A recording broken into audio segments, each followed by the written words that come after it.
Revenue deficit ನಮ್ಮ ಮುಖ್ಯಮಂತ್ರಿಗಳು Siddaramaiah 1 and Siddaramaiah 2 ಭಾಳ ವ್ಯತ್ಯಾಸ ಇದೆ. ನನಗೆ ನೆನಪಿದೆ ಇನ್ನು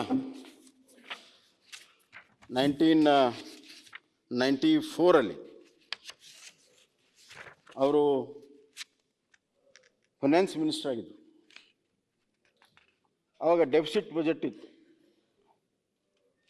so he took a extraordinary stand.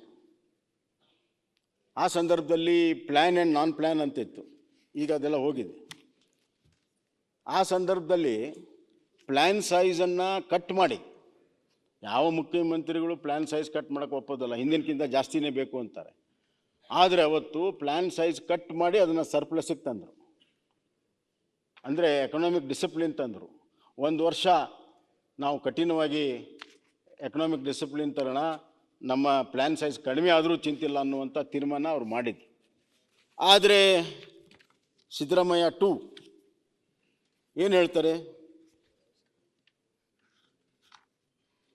Though I have presented deficit budget, ಅದು ಅವ್ರೇನು ಹೇಳ್ತಾರೆ? While the welfare schemes tend to increase revenue deficit, such welfare scheme expenditure is necessary to ensure fruits of development to the poor. The achievement of revenue surplus is meaningless if the state cannot come to the aid of poor and needy times. ಮಾನ್ಯ ಸಭಾಧ್ಯಕ್ಷರೇ, ನಾವು ಬಡವ್ರ ಕಾರ್ಯಕ್ರಮ ಮಾಡಿ ಅಂತ ಹೇಳಿಲ್ಲ. ಬಡವ್ರ ಕಾರ್ಯಕ್ರಮ ಮಾಡ್ಬೇಕಾದ್ರೆ ದುಡ್ಡು ಬೇಕಲ್ಲ, ಬಡವ್ರ ಕಾರ್ಯಕ್ರಮ ಮಾಡ್ಬೇಕಾದ್ರೆ ಆದಾಯ ಬೇಕಲ್ಲ. ನಿಮ್ಮ ಬಡವರಿಗಾಗಿ ಇರುವಂಥ ಗ್ಯಾರಂಟಿ ಕಾರ್ಯಕ್ರಮಗಳಿಗೆ ಆದಾಯವನ್ನು ರೂಢಿಸಿಕೊಂಡು ನಮ್ಮ ಅಭಿವೃದ್ಧಿ ಕುಂಠಿತ ಆಗದಂತೆ, ಕ್ಯಾಪಿಟಲ್ ಎಕ್ಸ್ಪೆಂಡಿಚರ್ಗೆ ತೊಂದರೆ ಆಗದಂತೆ ಮಾಡಿದರೆ ಖಂಡಿತವಾಗೂ ಒಂದು ಮಾಡೆಲ್ ಆಗ್ತಿತ್ತು. ಇವತ್ತು ಏನಾಗಿದೆ? ಗ್ಯಾರಂಟಿಗಳಿಗೆ ನೀವೇ ಹೇಳ್ತಾ ಇದ್ದೀರಿ 54,000 ಕೋಟಿ ಕೊಡ್ತೀವಿ ಅಂತ. ಕಮಿಟೆಡ್ ಎಕ್ಸ್ಪೆಂಡಿಚರ್ ಇನ್ಕ್ರೀಸ್ ಆಗಿದೆ.